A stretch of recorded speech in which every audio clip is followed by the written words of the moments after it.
Being human.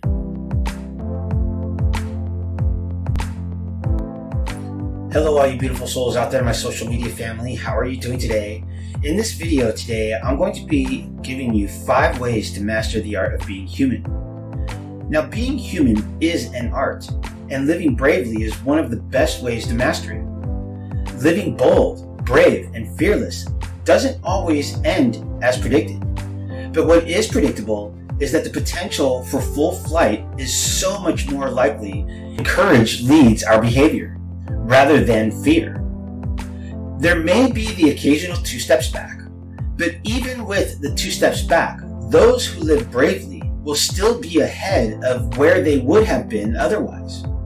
But wait, before temptation wins out and sees us racing off on the backs of wild horses to fulfill a dream or two, there is something else. Being brave and being sensible are a beautiful duo and must be allowed to work together. There are times to be conservative, times to hold tight, and to hold back. In fact, sometimes saying no is the bravest thing in the world. What's important is basing the decision sensibly rather than out of fear. Living brave allows for full expansion and full engagement. The beautiful thing about living brave is that it is in all of us.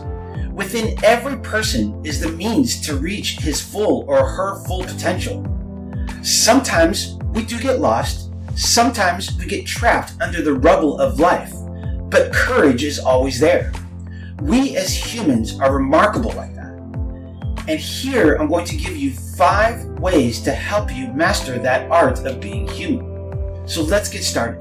Number 1, feel the feelings, all of them. There is no feeling that should not be felt, but there are some that should not be acted on. Being able to fully engage with feelings means that even if you choose to give something else to the world, a smile instead of a slap, at least you are being honest with yourself and more able to give yourself what you need. Feelings are just a sign of an unmet need, so listen to them and acknowledge them. There's a good reason that they're there. Number 2, don't compare yourself. Your own wisdom and experience will have uniquely shaped you for whatever you need to be and wherever you're headed. Be grateful for what you have, even the lumps. You never know the person you might be without those experiences. Number 3, act as though everything is geared in your favor. People are drawn to happy, hopeful, optimistic people, and opportunity is drawn to the same. So always act as if you know those dreams and desires are on their way, and they will be. Number 4, take time to be in the present moment.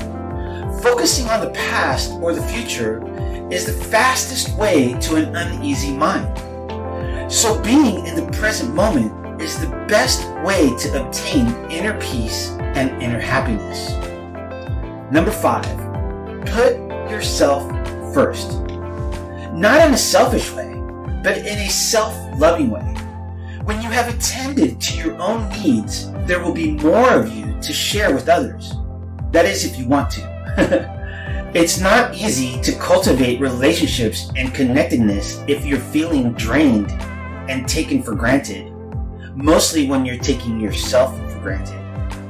Constantly sacrificing your needs will eventually take its toll and destroy any relationship. In closing, I want to remind you that every need that you have is legitimate and valid, but the ways we try to meet them might not be. Be ready to let go of people or behaviors that constantly drain you and leave you feeling compromised. This will make room for more effective ways to meet your needs.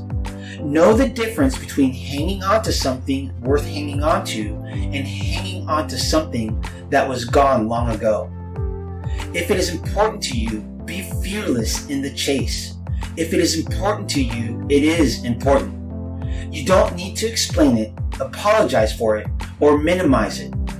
Just continue to do what is in your highest good and the highest good of others, and you will master the art of being human.